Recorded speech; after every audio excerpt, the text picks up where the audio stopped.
stress, anxiety, and insecurities.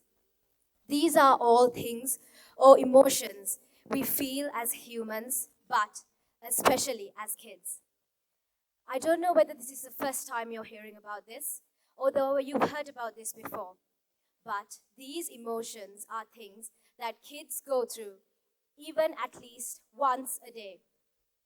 Stress could be caused by so many different ways, whether it's an exam we haven't studied enough for, or a sports event we haven't prepared enough for. Whatever it is, it's always there. For me, these days, it's organizing a conference at our school that we may have not thought through completely that it would be this difficult to organize. But that is the beauty of it, I guess. I know I speak for every teenager and kid in Sri Lanka when I say that we all want to have at least a little bit of fun with our lives. But sometimes, or maybe all of the time, we aren't allowed to do exactly that. Whether it's choosing the extracurriculars we do at school, or whether it's the A-level stream we choose for our higher studies. Whatever it is, we always feel as though there is something or someone breathing down our necks. There's something or someone breathing down our necks? Yeah, that's everybody's expectation.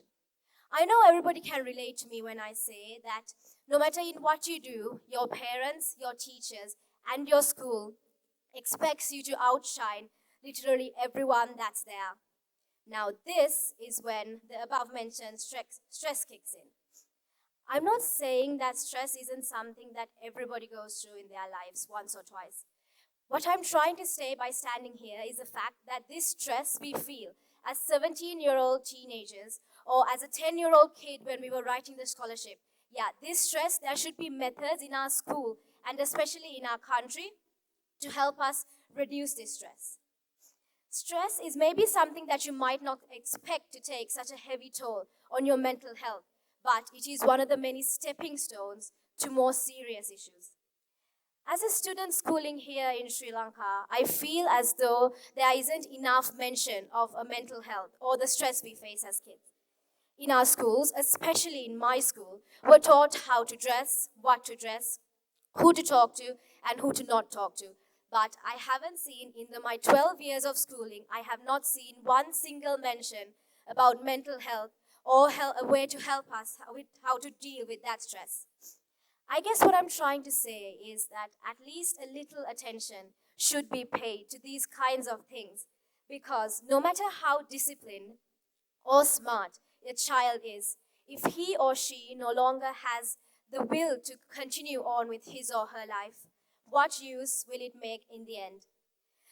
The issue with today's society, I feel, is that the important things aren't talked about enough. People argue about useless things and they lose sight of the things that are truly important. This is what, ladies and gentlemen, has happened with mental health. Mental health is something that is so easily shrugged off, that is so easily shrugged away because people don't realize that it is important until it's too late. But what they do not realize is that what is done cannot be reversed. People, whether they are kids or teenagers or males or females, should be encouraged to speak up about mental health issues because we have to realize that it is an important subject and that it does matter. I know I might not be an expert in mental health, but I've seen and heard enough stories in this world and especially in our school that has made me want to come out here and talk about it today. And I might not make the biggest difference by talking about it, but I hope I got through to at least some of you and made you realize that it is important and to ask your friend or your sibling whether they are doing okay because it is too late to worry after something has happened. And we have to realize at the end of the day that mental health is not a destination. It is a process. It is not about where you're driving, but rather how you are driving. So, ladies and gentlemen, let's all stand up and break down the barriers around mental health and speak up. Thank you.